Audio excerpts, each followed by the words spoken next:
ఈరోజు మనం చెప్పుకుంటున్న అంశం ఏమిటంటే మన పాస్టర్ గారి యొక్క కుమార్తెలు అలాగే వారి కుమారుడు ఆశీర్వదింపబడ్డారు. మొదటగా నేను డాలీ కోసం మాట్లాడుతున్నాను. ఆమె చక్కని కుటుంబమును చక్కని భర్తను కలిగి ఉంది. పెళ్ళయిన తర్వాత ఏ భర్త అయినా ఏమంటారంటే, ఇంక చదివింది చాలొద్దు, ఇంట్లో కూర్చో, ఈ పిల్లల్ని ఎవరు చూస్తారు, ఇల్లుని ఎవరు చక్కబడతారో అంటారు. కానీ చదువు విలువ తెలిసిన ఆమె భర్త, నువ్వు ఇంకా చదువు, నువ్వు ఎంత చదవాలనుకుంటే అంత నేను చదివిస్తాను అని ప్రోత్సహించటమే దేవుడు చేసిన గొప్ప కార్యం. చప్పట్లు కొట్టి దేవుని మహిమపరుద్దాం. ఆ ప్రోత్సాహంతో ఈమె దేవుని నుండి ఒక గొప్ప దర్శనాన్ని పొందింది. సాల్మన్ మహారాజు చాలా బాలుడు. రాజ్యమునకు వచ్చేటప్పటికి, బాధ్యతలు తీసుకునేటప్పటికి, ప్రజల భారము భరించేటప్పటికి చాలా బాలుడుగా ఉన్నాడు. ఆ బాలుడుగా ఉన్న సాల్మన్ మహారాజు దగ్గరికి, సొలొమోన్ మహారాజు దగ్గరికి ఎవరు వచ్చారట? దేవుడు వచ్చాడు. స్వప్నములో దేవుడు వచ్చాడు. దేవుడు వచ్చి అంటున్నాడు కదా, సొలొమోన్, నీకేమి కావాలో కోరుకో, అది నేను నీకు ఇస్తాను.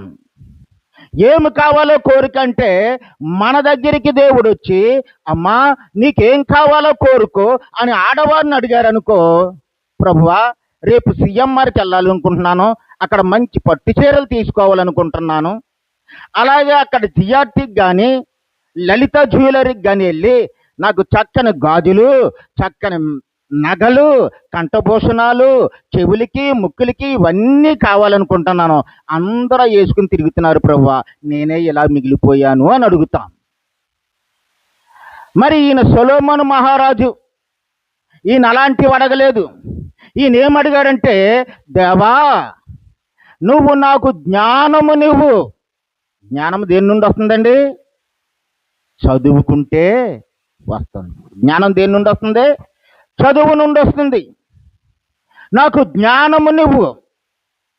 అలాగే డాలీ కూడా దేవుని ప్రార్థించుకునే ఆ స్థితిలో, దేవుణ్ణి అడిగే విధానములో అది నచ్చిన దేవుడు ఆమెకు జ్ఞానమనే ఒక ద్వారమును తెరిచాడు. జ్ఞానమనే ద్వారమును తెరిచాడు.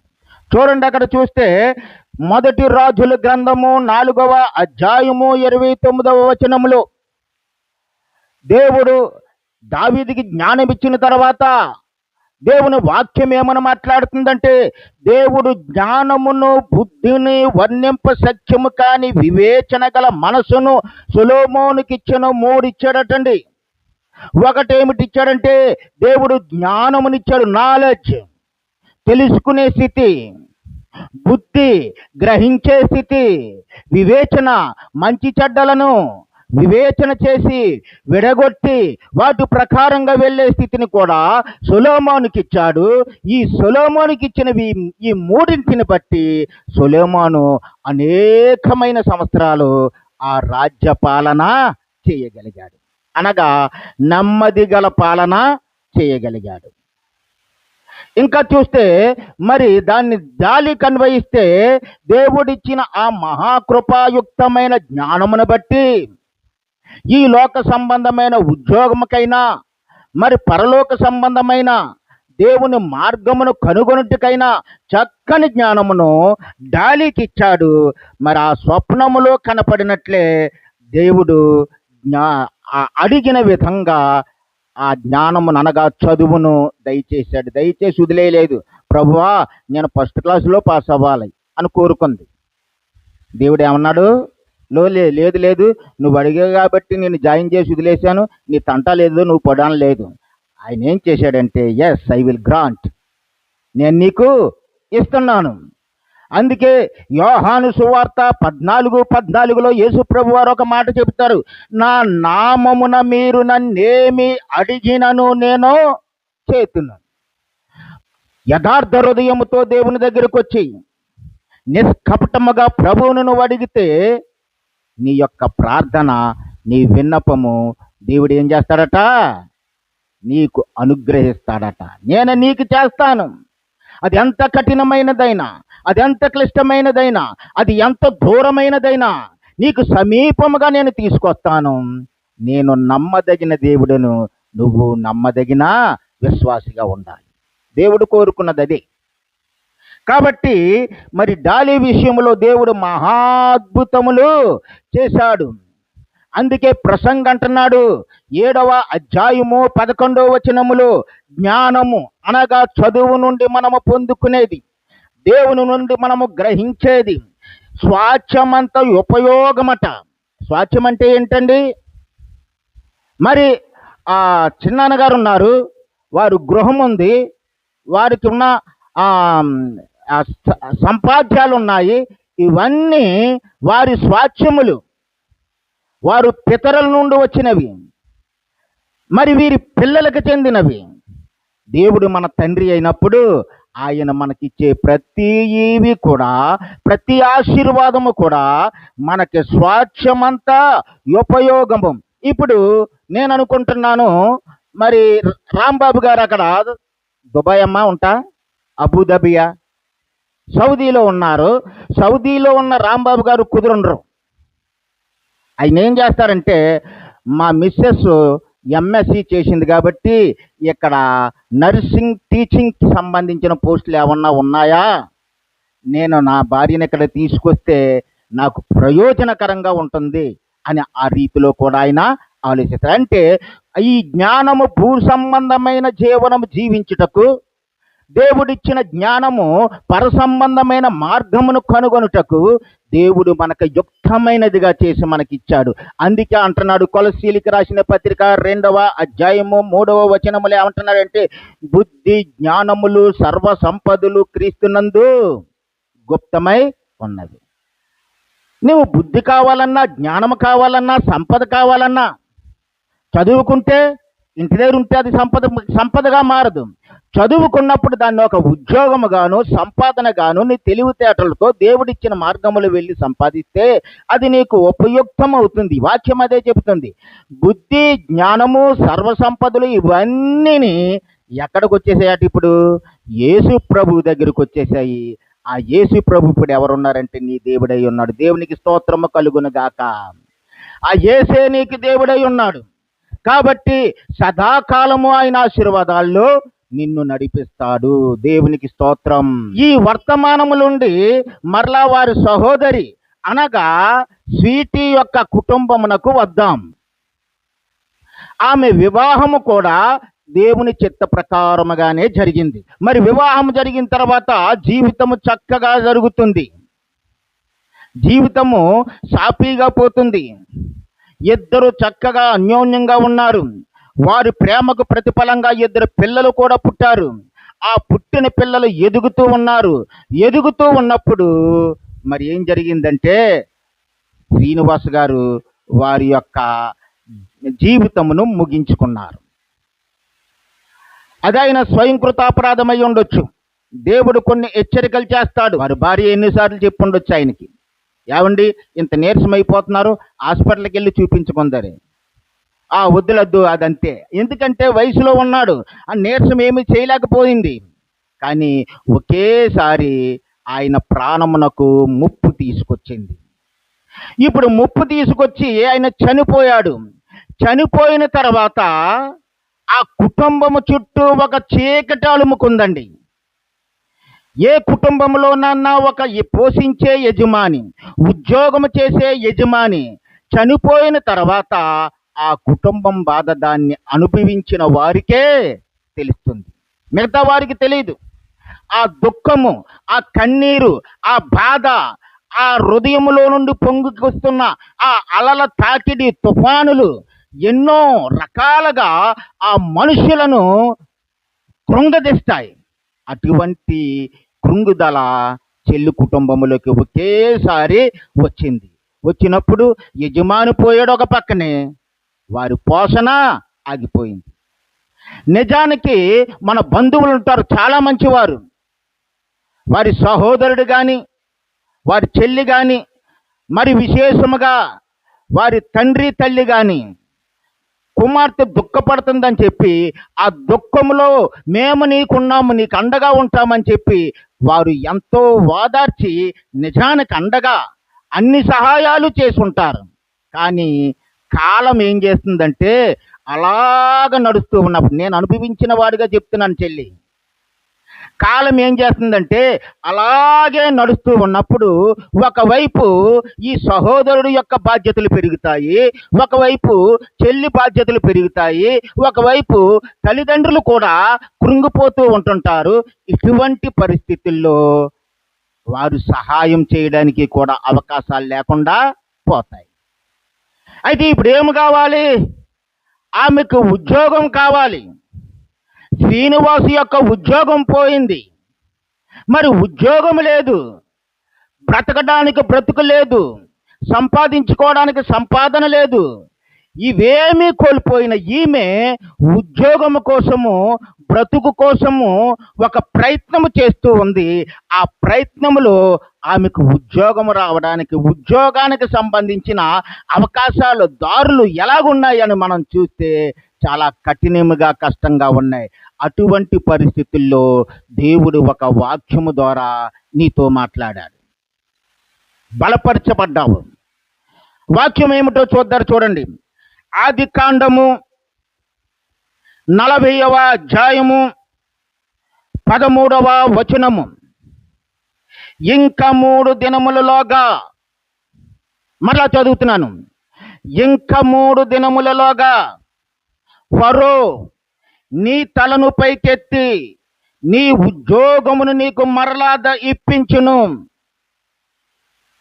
ఇంకా 3 దినములలోగా ఫరో నీ తలను పైకెత్తి నీ ఉద్యోగమును మరలా నీకు ఇప్పించును. ఈనాడు ఇక్కడ స్తుతి కూడిక పెట్టుకోవడానికి ముఖ్య వాక్యము, ముఖ్యమైన కారణం ఏంటంటే, ఆమె మాటల్లో చెబితే నాకు ఉద్యోగాన్ని దేవుడు ఇచ్చాడు. దేవునికి స్తోత్రము కలుగును గాక.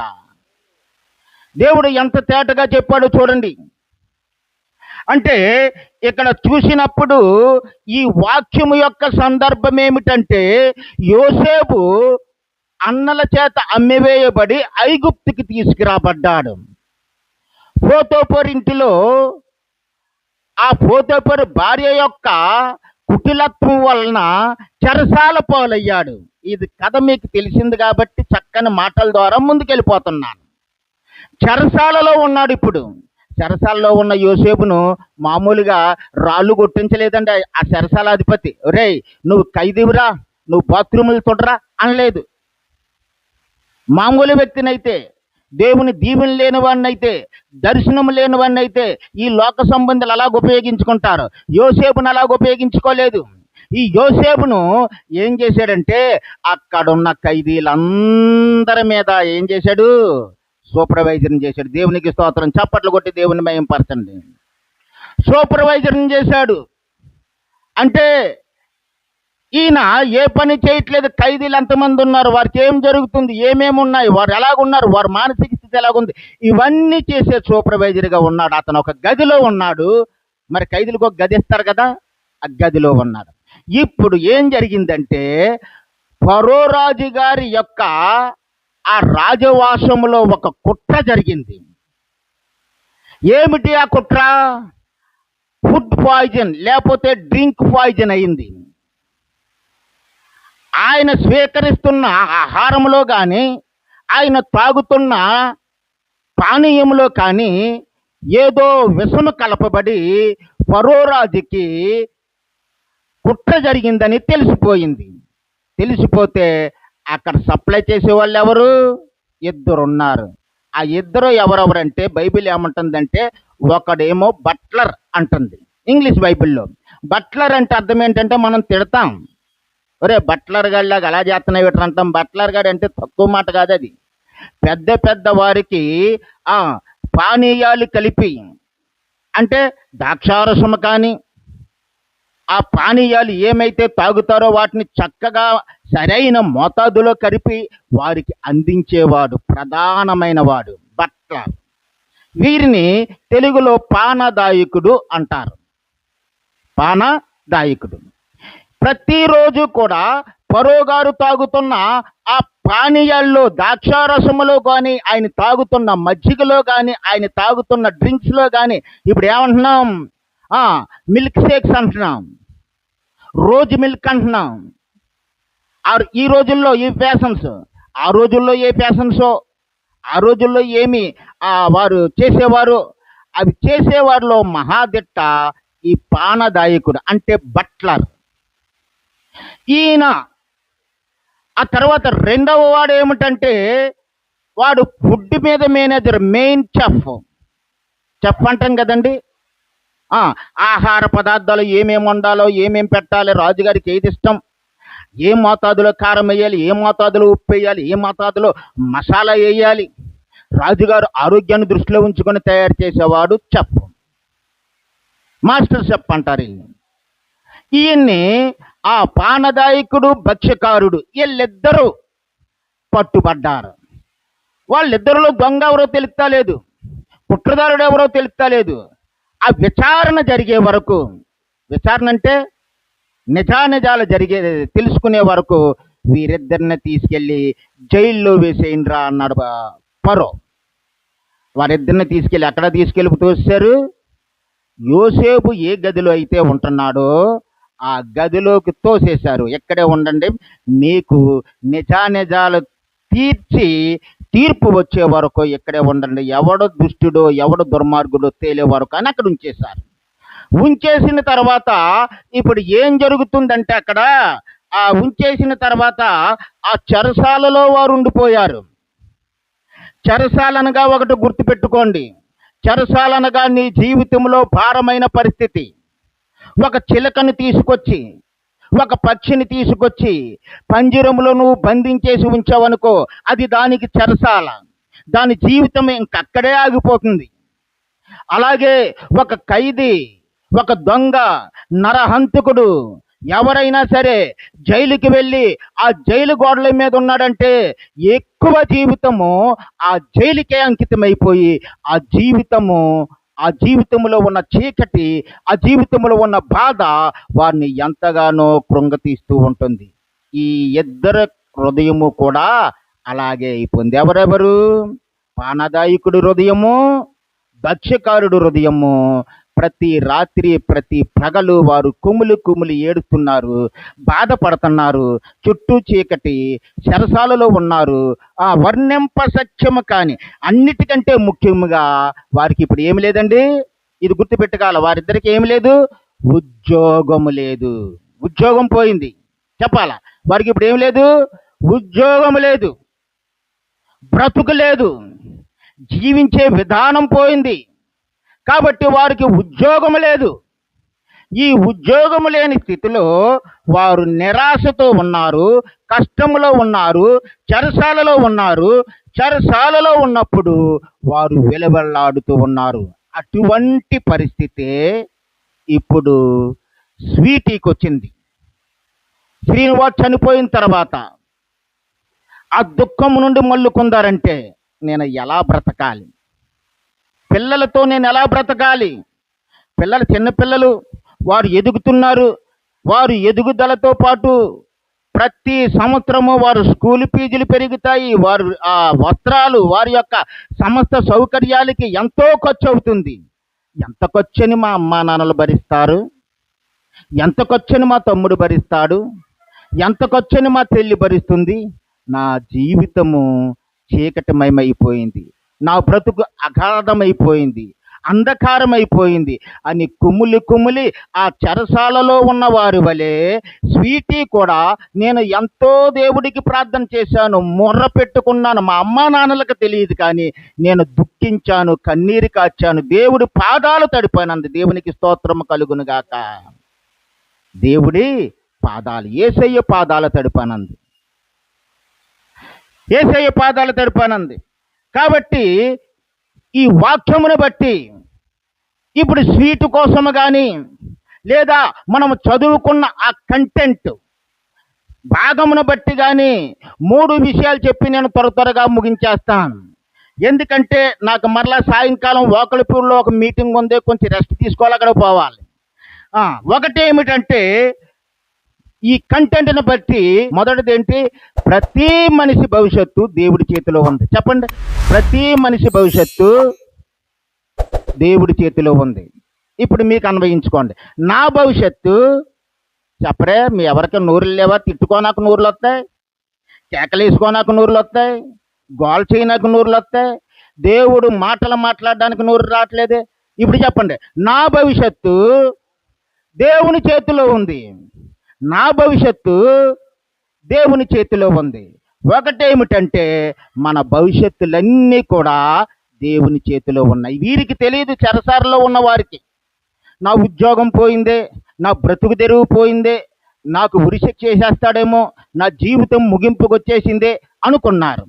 స్వీటీకి తెలియదు ఆమె భవిష్యత్తు దేవుడి చేతిలోకి వెళ్ళిపోతుందని. ఆమె జీవితము దేవుడు తీసుకుంటున్నాడు, ఆమె జీవితంలో దేవుడు మేలులు చేస్తున్నాడని ఆవిడికి తెలియదు. కాబట్టి ప్రతి వాడి భవిష్యత్తు దేవుడు చేతిలోకి వెళ్ళిపోయింది. అయితే ఆ దుఃఖముతో, ఆ బాధతో వీళ్ళిద్దరూ కూడా పడుకున్నారండి. ఎవరికైనా బాధ కలుగుతున్నప్పుడు నిద్ర సరిగా పట్టదు. బాధ కలుగుతున్నట్టు ఏం పట్టదు? నిద్ర సరిగా పట్టదు. ఈ నిద్ర సరిగా పట్టని ఈ స్థితిలో ఏం జరుగుతుందంటే, ఇక్కడ చూస్తే మరి ప్రతి వాడు బాధపడుతున్న స్థితి.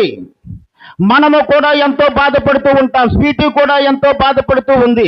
బాధపడుతూ ఉంటే ఆమె భవిష్యత్తు దేవుని చేతిలో ఉందని ఆమె ఎరగదు. అందుకే ఆ ఇద్దరు కూడా ఆ బాధలు, ఆ దుఃఖములు వారు ఎక్కడ పడుకున్నారంటే చెరసాలలో పడుకున్నారు. ఎక్కడ పడుకున్నారండి? చెరసాలలో, జైల్లో పడుకున్నారు. పడుకుంటే వాళ్ళిద్దరికి ఏమొస్తుంది? కలలు వస్తున్నాయి. నువ్వు ఎప్పుడైనా సరే ఏదైనా భారమైన హృదయంతో పడుకుంటే నీకేదో రూపంలో దేవుడు ఆ కళల ద్వారా నీతో మాట్లాడుతూ ఉంటుంటాడు. కళల ద్వారా నీకేదో చెప్పాలనుకుంటాడు. స్వప్నం ద్వారా నిన్ను మేల్కొల్పాలనుకుంటాడు. వాళ్ళిద్దరికి కూడా ఏమొస్తున్నాయంటే కళలు వస్తున్నాయి. ఈ పానదాయకుడికి అంటే రాజుకి ద్రాక్షారసం అందించేవాడికి ఒక కళ వచ్చింది. అలాగే ఈ ఆ భక్ష్యకారుడికి, రాజుకి ఆహారాన్ని సిద్ధపెట్టి ఆహారాన్ని రాజుకి పెట్టేవాడికి ఒక కళ వచ్చింది. ఆ కళలు, భావాలు తెలియక వారు ఏం చేస్తున్నారంటే దిగాల ముఖం వేసుకుని ఉంటున్నారు. అందరికీ కళ్ళు వస్తాయి. కొన్ని కళ్ళు క్రిటికల్గా ఉంటాయి, మర్మముగా ఉంటాయి. ఆ కళలు అర్థం కావు మనకి. అర్థం కానప్పుడు ఏదో జరిగిపోతుంది, నా జీవితం ఏదో అయిపోతుంది అని మన హృదయంలో ఏమనిపిస్తుంది అంటే బాధ అనిపిస్తుంది, దుఃఖం అనిపిస్తుంది. పొద్దున లేచారు వీళ్ళిద్దరుని. పొద్దున లేచి దిగాల ముఖం వేసి కూర్చున్నారు. ఎక్కడ? జైల్లో. ఒకరు ముఖం ఒకరు చూసుకుని దిగాలుగా, దుఃఖముతో, చింతతో, చింతాక్రాంతులై ఉన్నారని బైబిల్లో ఉంటుంది. అంటే వారు ఎంతో బాధతో ఉన్నారు. వారికి వచ్చిన కళలను బట్టి, దర్శనాలను బట్టి, స్వప్నాలను బట్టి వారు ఎంతో బాధతో ఉన్నారండి.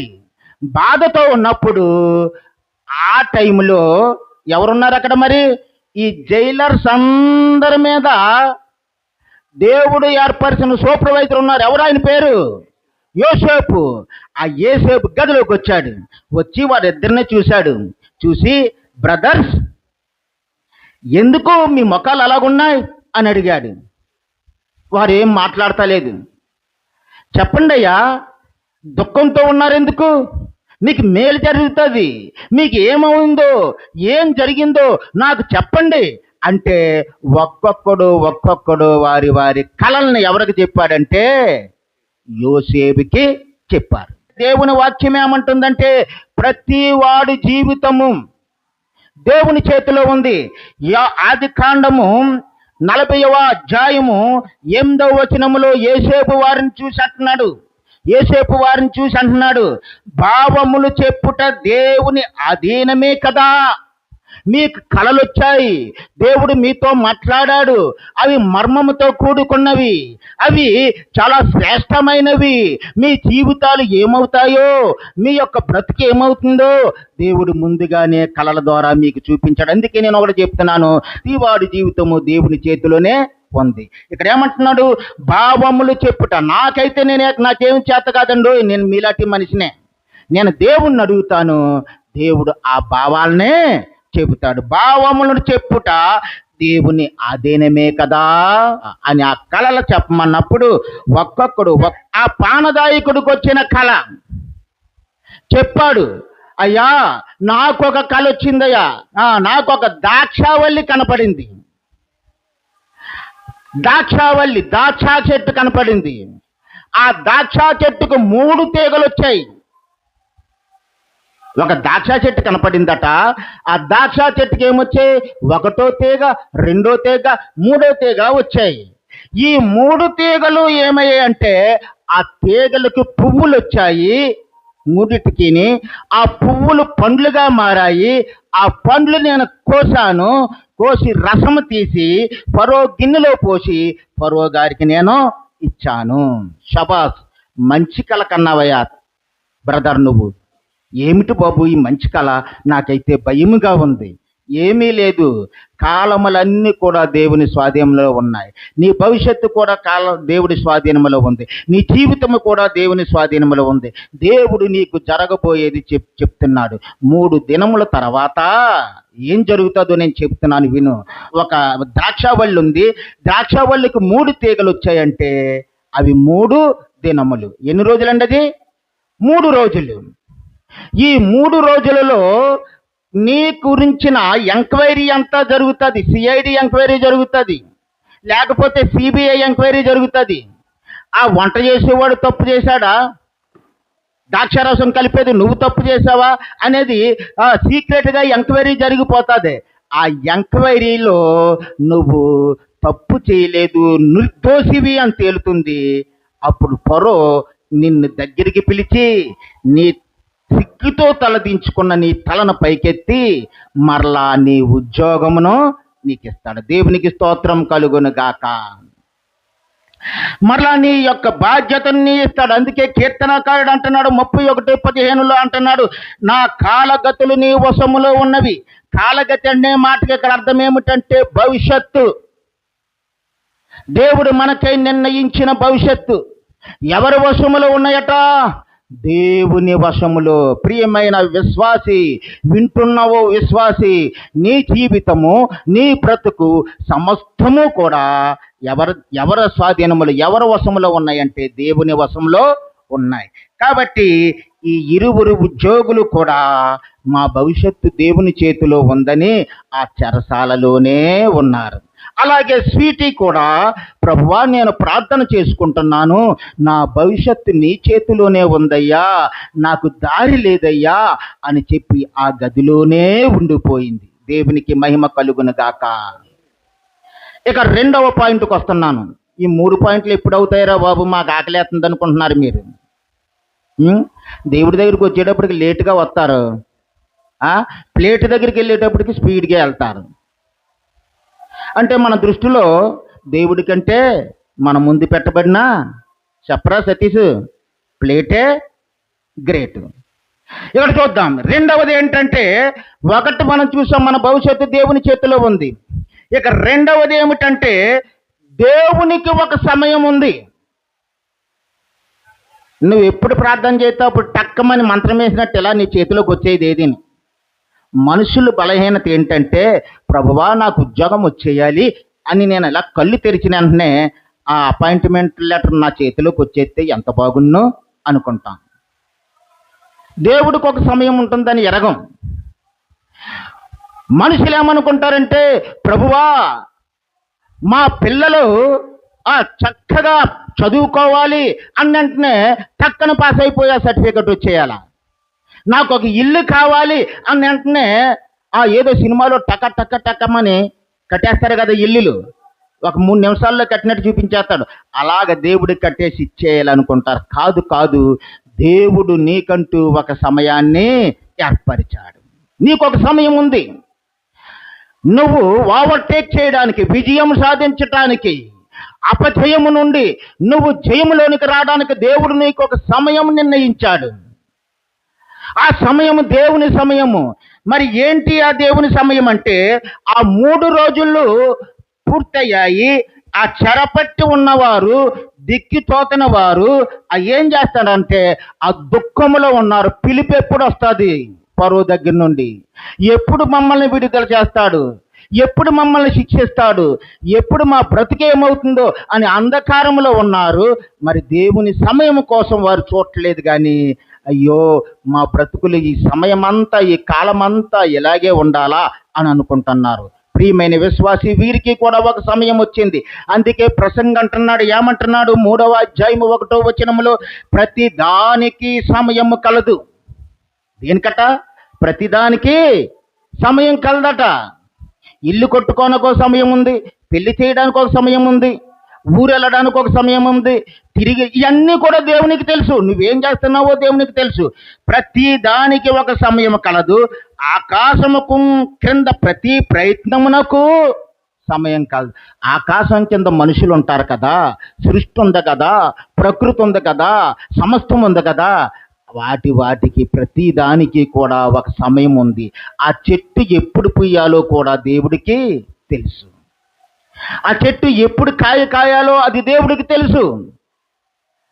మరి దేవుని నమ్ముకున్న, విశ్వసించిన మనకు తెలియదు. మనం అనుకుంటాము, ఎన్ని రోజులు ప్రార్థన చేసేసాను. ఎన్ని రోజులు చేసేసావమ్మా ప్రార్థన నువ్వు? కొంతమంది అయితే ప్రార్థనలు ఎలాగుంటాయి, బైబిల్ చదవటం ఎలాగుంటుంది అంటే ఆశ్చర్యం. ఎలా ఉంటుందంటే, మన క్యాలెండర్లు ఇస్తారు కదా పాస్టర్ గారిలో, గోడకు తగిలించుకుంటాము.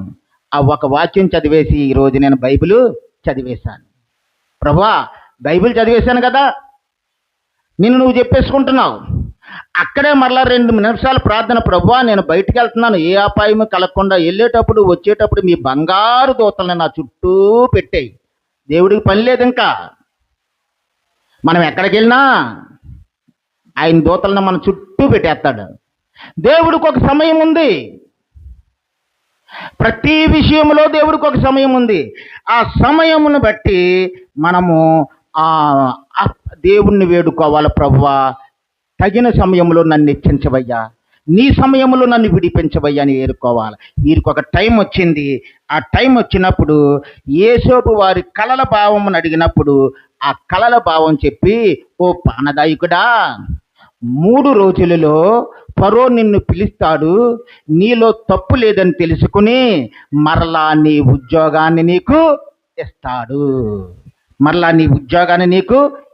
ఈ పానదాయకుడు ఎంతో సంతోషించాడండి. పానదాయకుడు ఏం చేశాడు? అతను ఉద్యోగం వస్తుందంటే ఉద్యోగమే కదా. మరి 3 దినములు అయ్యాయి. 3 దినాలు అయిన తర్వాత వీరిద్దరూ కూడా ఫరో న్యాయస్థానానికి తీసుకురాబడ్డారు.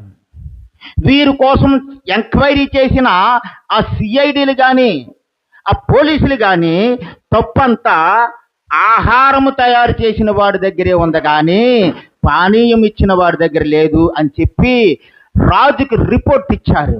రిపోర్ట్ ఇచ్చిన బట్టి ఈ 3 దినములలో ఆహారము తయారు చేసిన వాడు తప్పని తేలింది కాబట్టి వాడు మరణానికి పాత్రుడయ్యాడు. అది నేను చెప్పట్లేదు. అంటే 3 దినాలంటే 3 గంపలు, అది మీకు తెలుసు కాబట్టి. తల మీద గంపలు ఉన్నాయి, పక్షులు వచ్చి తింటున్నాయి.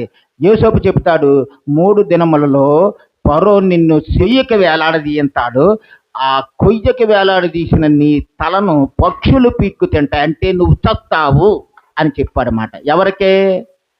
ఆహారం అందించేవాడికి. మరి ఈ పానీయము అనగా ద్రాక్షారసం అందించేవాడికి ఏమన్నాడు? నీకు పోయిన గౌరవము నీకు వస్తుంది, నువ్వు సిగ్గుపడవు, నువ్వు తలెత్తుకుంటావు, నీ ఉద్యోగం నీకు వస్తుంది, మరలా నీ రాజు దగ్గర, ఫరో దగ్గర ఆ గౌరవాన్ని నువ్వు దక్కించుకుంటావు. అనగా మరలా నువ్వు ఏ ఉద్యోగాన్ని అయితే పోగొట్టుకున్నావో ఆ ఉద్యోగం నీకు వస్తుందని చెప్పాడు. కాబట్టి ఇప్పుడు మనం తెలుసుకోవాల్సింది ఏంటంటే, దేవుడు సమయంలో వారికి పోగొట్టుకున్న ఉద్యోగాన్ని మరలా ఆ చెరసాలలో ఉన్న వాడికి ఇచ్చాడు. అదే విధముగా దేవుని సమయంలో ఏ ఉద్యోగం అయితే నాకు రాదో అని భయభ్రాంతులతో ఉందో, బాధతో ఉందో, దుఃఖిస్తూ ఉందో, స్వీటికి కూడా ఉద్యోగాన్ని ఇచ్చి దేవుడు మహిమపరిచాడు. దేవుడికి స్తోత్రము కలుగునుగాక. స్వీటికి కూడా దేవుడు ఆ ఉద్యోగాన్ని ఇచ్చాడు. ఇప్పుడు దేవుడు 3వది ఏమిటంటే, కోల్పోయిన స్థితిని. ఏం కోల్పోయింది స్వీటీ? ఆధారం కోల్పోయింది. వాళ్ళకు ఉన్న ఒకే ఒక ఆధారం ఏంటి? ఉద్యోగం. భర్త ఉద్యోగం చేసేవారు, జీతం వచ్చేది, పోషించబడేవారు, సుఖంగా జీవించేవారు. ఇప్పుడు స్వీటీకి అవకాశాలు లేవు. అంత చెరసాలమయమే, అంత చీకటే, అంత వేదనే, ఏమీ లేదు ఆమె జీవితంలో. డొల్ల ఒట్టిదైపోయిందంటే. ఒట్టిదైపోయిన ఆమె జీవితమును ఇప్పుడు ఏం చేస్తున్నాడంటే, ఏదైతే కోల్పోయిందో ఆ కోల్పోయిన ప్రతిదానిని కూడా దేవుడు మరలా స్వీటీకి ఇస్తున్నాడు. కోల్పోయిన ప్రతిదాన్ని కూడా దేవుడు ఆ ఫరో దగ్గర పనిచేస్తున్న ఒక ఉద్యోగికి ఏ ఉద్యోగం అయితే తిరిగి ఇచ్చాడో అదే రీతిగా మరలా స్వీటీకి కూడా ఆ ఉద్యోగాన్నే ఇచ్చాడు. ఈ కలల భావమును బట్టి యోసేపుకి యోసేపు చెప్పిన ప్రకారముగా ఫరో అలాగే చేశాడు. ఇక ఆఖరుగా ఒక వాక్యం చదువుకుని ముగించుకుందాం. పరిశుద్ధ గ్రంథము తెరిచిన వారు యోవేలు 2వ అధ్యాయము 25వ వచనము.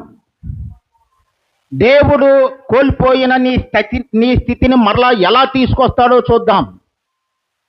దేవుడు కోల్పోయిన స్థితి ఏమిటి? ఈమె కోల్పోయింది ఉద్యోగం కోసం ప్రయత్నం చేస్తుందండి. ప్రయత్నం చేస్తానంటే మరి సాతానుడు వెంటాడకుండా ఉంటాడా? వెంటాడుతాడు. ఆమెకు ఉద్యోగం రాకూడదని, ఆమె పిల్లలు మామూలుగా మంచి స్థితిలో బ్రతకూడదని సాతానుడు అనేక మందిని ప్రేరేపించాడు. వారు బంధువుల్ని ప్రేరేపించాడు, వారు చుట్టాలను ప్రేరేపించాడు, వారి స్నేహితుల్ని ప్రేరేపించాడు. ఎక్కడ పడితే అక్కడ కష్టతరమైన అడ్డులు పెట్టాడు. ఆఫీసులో అడ్డులు. ఎక్కడండి? ఆఫీస్కి వెళితే అడ్డులు. అమ్మా నీకు ఇది రాదమ్మా, వాళ్ళు అలాగ అడ్డు పెడుతున్నారమ్మా. మరలా ఎక్కడికి వచ్చేది? మీ పంచాయతీ ఎక్కడ జరిగిందో తెలుసండి? మా పెద్దబ్బ ఇంటి దగ్గర జరిగేది. మరలా అన్నయ్య ఇలా చేస్తున్నారు అన్నయ్య అని చెప్పి పెద్దబ్బ దగ్గర చెప్పుకునేది వెళ్ళి, అన్నయ్య వాళ్ళు ఇలాగన్నారటనే ఆఫీసులోని ఆ ఉద్యోగం నాకు రాకుండా చేయడానికి అప్లికేషన్లు ఇచ్చారన్నయ్య, వాళ్ళు నన్ను చాలా బాధపడుతున్నారు, ఇంటి కోసం బాధ పెడుతున్నారు, నాకు రావాల్సిన వాటిని వాళ్ళు పట్టుకుపోనాక చూస్తున్నారు. నిజంగా చాలా వరకు పట్టుకుపోనాకే వాళ్ళు వనవేసి మాటు వేసి గుంటనక్కలే ఎదురు చూస్తున్నారని చెప్పి ఒకవైపు దేవుడితో ఏడవటం, ఒకవైపు పెద్దప్పుతో చెప్పుకోవటం, అప్పుడప్పుడు మేమెళ్తే మా దగ్గర కూడా ఏడ్చి చెప్పటం చేసేది. ఎంత దుఃఖము ఆ చిన్ని హృదయము ఎలా భరించిందో కదా. అందుకే అంటున్నాడు, కోల్పోయిన ప్రతి దానిని, ఏంటండి? కోల్పోయిన ప్రతి దానిని మరలా నేను నీకు ఇస్తున్నాను. చదవండి వాక్య భాగము. యోవేలు 2వ అధ్యాయము 25వ వచనము. మీరు కడుపారా తిని తృప్తి పొంది మీ కొరకు వింత కార్యములను జరిగించిన నీ దేవుడైన యెహోవా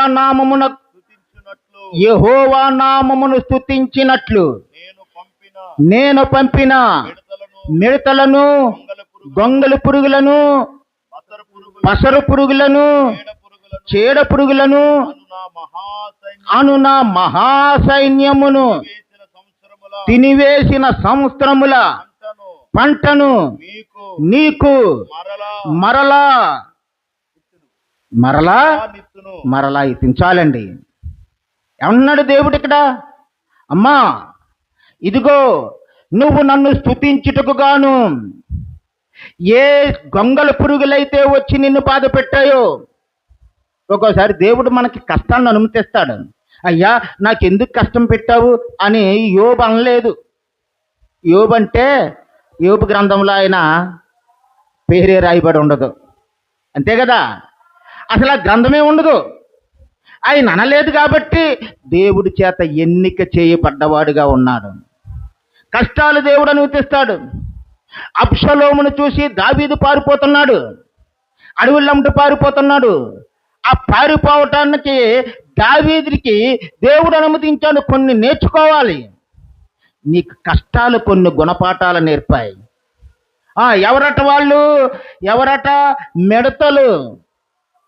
మిడతలు ఆ చెట్టుని ఎంత పాడు చేస్తాయో చూడండి. మిడతలు మన మీద పడతాయి, మన ఇంట్లో ఉంటాయి, మనం ఎంతో నాశనం చేస్తాయి. పంటను ఎంతవరకు నాశనం చేయాలో అలా చేస్తాయి. అలాగే జీవితాన్ని నాశనం చేసేవి మిడతలు. నీ మీద పగబట్టి నిన్ను హింసించాలనుకున్న వాళ్ళు మిడతలు ఇక్కడ. ఇంకా వాళ్ళని రానివ్వకుండా చేస్తాడట. ఇక రెండవది ఏంటంటే గొంగళి పురుగులు. ఆ మిడతలకు సాయం చేసే వాళ్ళు మిగిలింది ఎల్లాగైనా చూస్తున్నారు. వీళ్ళు వాడేం చేస్తాడో పక్కన కూర్చొని ఎంతో కొంత వాళ్ళు అదే అంత కొట్టేశారు కదా, నేను ఎంత కొడితే బాగుంటుందని గొంగళి పురుగులు ఎదురు చూస్తున్నాయట. ఇంకా ఏం చేస్తున్నాడంటే పసర పురుగులు. వీళ్ళు ఆఫీసుల్లో ఉన్నవాళ్ళు ఏం చేస్తారు? అక్కడికి వెళ్తే, అమ్మా మరి ఇది ఇక్కడ నుండి అక్కడికి వెళ్ళాలంటే, అక్కడ నుండి ఆఫీసర్ గారి దగ్గరికి వెళ్ళండి, ఆఫీసర్ గారి దగ్గర ఈ ఆఫీసర్ గారి దగ్గరికి వెళ్ళాలంటే ఎంతో కొంత కావాలి కదమ్మా. పసర పురుగులు. ఇలాగా చూసినప్పుడు చీడ పురుగులు. ఈ చీడ పురుగులు ఇంకా దారుణమయ్యి బాగా చిన్న చిన్నవిగా కనపడతాయి. చూటుమోటు మాటలు, భయంకరమైన మాటలు, హృదయం బాధపడే మాటలు, పగలగొట్టే మాటలు, మనల్ని ఎంత వైరస్ లాగా వ్యాపించేసే ఆ స్థితికి ఇవి తీసుకొస్తాయి. ఇవి తినివేసిన ఇవన్నీ ఏం చేసాయట? ఆల్రెడీ నీ జీవితాన్ని నాశనం చేశాయి. నీకు రావాల్సిన వాటిని 1 సంవత్సరం పాటు, 2 సంవత్సరాల పాటు ఎప్పుడో రావాల్సిన ఆర్థిక సంబంధమైన ప్రతి ఉపయోగాన్ని, నీ హృదయానికి దక్కవలసిన సంతోషాన్ని నువ్వు ఇంకా కోలుకోకుండా దెబ్బ కొట్టాలని చూసిన ఆ విపత్కర పరిస్థితుల్ని బట్టి చూస్తే దేవుడు ఏమంటున్నాడంటే, కోల్పోయిన ప్రతిదాన్ని, పోగొట్టుకున్న ప్రతిదాన్ని మరలా నేను ఏం చేస్తాను? నీకు తిరిగి ఇస్తాను. మీరు ఇంకా సిగ్గునందరు. మనం ఏం చేయమండి? సిగ్గునందం. చప్పట్లు కొట్టి దేవుణ్ణి మహిమపరుద్దాం. మేము సిగ్గునందము ప్రభువా, ఎందుకంటే నీ ఎదుటి ప్రార్థించినప్పుడు, మా హృదయమును నీ ఎదుటి విలపించుకున్నప్పుడు, మా హృదయపూర్వకమైన వేదన నీ దగ్గర కుమ్మరించుకున్నప్పుడు, ఆకాశమందున నా యేసయ్యా, నన్ను చూస్తున్న నా యేసయ్యా, నా కన్నీరు తుడిచిన యేసయ్యా, నా ప్రతి బాష్ప బిందువును కూడా, నా కన్నీటిని కూడా ప్రభువా తుడిచివేసి నన్ను సంతోషపరిచావు. ఏం చేశావు? నన్ను సంతోషపరిచావు. కాబట్టి కోల్పోయిన ఉద్యోగం మరలా నీకు వచ్చింది. కోల్పోయిన ఉద్యోగం, ఫరో ఆస్థానంలో కోల్పోయిన ఉద్యోగము ఆ ఉద్యోగస్తుడికి వచ్చింది. మరలా ఆ ఉద్యోగంలో జాయిన్ అయి సంతోషించాడు. పోగొట్టుకున్న ఉద్యోగం వచ్చేసింది. శ్రీను ద్వారా పోయిన ఉద్యోగము, శ్రీను ద్వారా పోయిన ఉపాధి, శ్రీను ద్వారా పోయిన ఆ బ్రతుకు తెరువుకు సంబంధించిన ఆ ఉద్యోగము, కోల్పోయిన ఉద్యోగము మరలా దేవుడు నీకు ఇచ్చాడు. అంతేకాదు, ఇక ఏమిస్తాడో తెలుసా? ఆరోగ్యమునిస్తాడు, పిల్లలకు మంచి భవిష్యత్తునిస్తాడు, కుటుంబంలో శాంతినిస్తాడు. ఇవన్నీ కేవలము ఎవరి వల్ల వస్తాయంటే, నువ్వు నమ్మి విశ్వసించిన నీ యేసయ్య వల్ల వస్తాయి. దేవునికి స్తోత్రము కలుగును గాక.